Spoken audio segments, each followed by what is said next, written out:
عمران خان صاحب کی این اے 121 اور این اے 89 میاں والی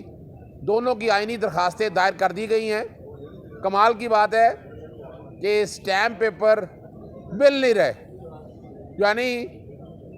ایک تو کافی درجنوں یعنی سینکڑوں کے قریب جو ہے نا پٹیشنیں، آج بھی کوئی 150 کے قریب درخواستیں آلریڈی لارجر بینچ کے سامنے لگی ہوئی ہیں کاغذات نامزدگی پہ،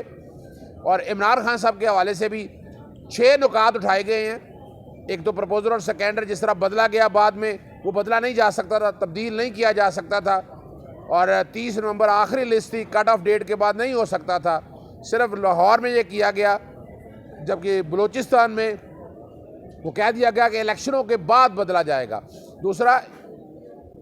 دلاور ہمایوں نے عمران خان صاحب کو نااہل نہیں کیا، صرف سزا سنائی تھی۔ تیسرا، الیکشن کمیشن نے بعد میں نوٹیفیکیشن نااہلی کا جاری کیا، جبکہ سیکشن 232 میں ترمیم بعد میں ہوئی تھی، تو اس کا اطلاق عمران خان صاحب کی نااہلی پہ نہیں ہوتا۔ ہم ابھی رجسٹرار آفس سے گزارش کر رہے ہیں کہ پیسے جمع کروا کے جو بھی اسٹیمپ پیپر کا ہمارا مسئلہ نہیں ہے، یہ آج دائر ہونا اور آج فکس ہونا بڑا ضروری ہے۔ گزارش کر رہے ہیں کہ اس کے بغیر ہی کہ عمران خان صاحب کی آئینی درخواستیں لگا دی جائیں۔ امید ہے کہ اگر اسٹیمپ پیپر نہیں بھی ملتے تو آئینی درخواستیں ابھی سماعت کے لیے مقرر ہو جائیں گی۔ اچھا سر، یہ بتائیے گا کہ بلہ جو تھا، بلے سے متعلق تو ہم نے سنا اور دیکھا ہے کہ یہ ایک گراؤنڈ کی چیز ہے، گراؤنڈ میں دیکھا جاتا تھا بلہ۔ آج کل بلہ جو ہے وہ عدالتوں میں دکھائی دے رہا ہے، آپ سپریم کورٹ میں بلہ پہنچ چکا ہے تو وہاں پر کیس ہے، تو کیا امیدیں ہیں پی ٹی آئی کو؟ دیکھیں، ایک بات تو اب ذہن میں رکھ لیجئے کہ بلے کی اہمیت کتنی ہو گئی ہے۔ یہ کریڈٹ جاتا ہے عمران خان کو کہ اگر وہ کرکٹ کے گراؤنڈ میں تھا تو بلے کی اہمیت برقرار رکھی، اور آج میدان سیاست میں ہے تو بلہ کتنا اہم ہے کہ اس سے بلہ چھیننے کے لیے، بلہ لینے کے لیے کہاں تک کوششیں ہو گئی ہیں، لڑائی لڑی جا رہی ہے، اور ہائی کورٹ سے، پشاور ہائی کورٹ سے سپریم کورٹ پہنچ گیا ہے، اور الیکشن کمیشن ایک فریق کے طور پر کردار ادا کر رہا ہے۔ الیکشن کمیشن کا یہ کام نہیں تھا کہ اس طرح کے کام کرتا۔ بلہ ہمارا رائٹ ہے، بلہ ہمیں ملنا ہے انشاءاللہ۔ آج بڑی امید ہے کہ صرف نوٹس ہوگا، زیادہ سے زیادہ اصولی طور پر تو الیکشن کمیشن کو یہ اپیل دائر کرنے پہ جرمانہ ہونا چاہیے تھا۔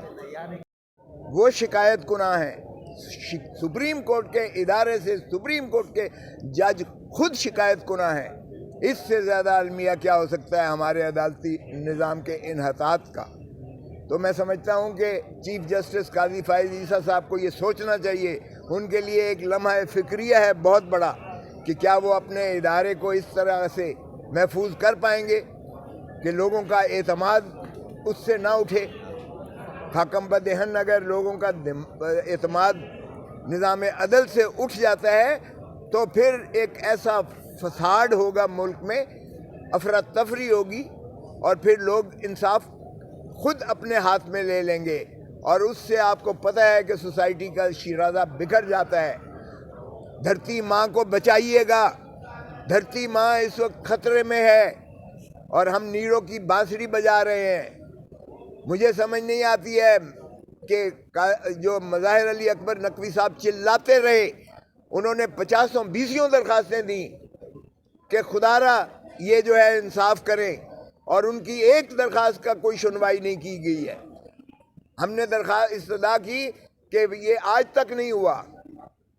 جسٹس افتخار محمد چودھری کا کیس جو پریزیڈنشل ریفرنس تھا وہ 10 ججوں نے سنا۔ قاضی فائز عیسیٰ کا کیس خود 10 ججوں کی جو ہے بینچ بنی تھی، اور یہاں 3 جج صاحبان بٹھا دیے جب مظاہر علی اکبر نقوی نے کیا، اور 2 دن بحث ہوتی رہی، اور اسی چیز پر جو ہے ہم نے واضح کر دیا کہ 209 آرٹیکل میں 2 ہی طریقے ہیں جس میں جو ہے کمیشن وہ اختیار سماعت حاصل ہے اس کو، اور وہ ہے ایک پریزیڈنشل ریفرنس، اور ان تینوں کیسز میں جو میں نے عرض کیے، چاہے وہ افتخار محمد چودھری کا تھا، چاہے وہ جسٹس قاضی فائز عیسیٰ صاحب کا تھا، چاہے وہ جسٹس شوکت صدیقی کا تھا، ان میں صدارتی ریفرنس تھے آرٹیکل 209 میں، جس پر کمیشن نے جو ہے وہ ایکشن لیا تھا۔ اور پھر ایک منٹ جی، اور پھر اس کے بعد یہ ہے کہ یہ جو ہے دوسری طریقہ یہ ہے کاگنیزنس لینے کا کہ آن اٹس اون سورس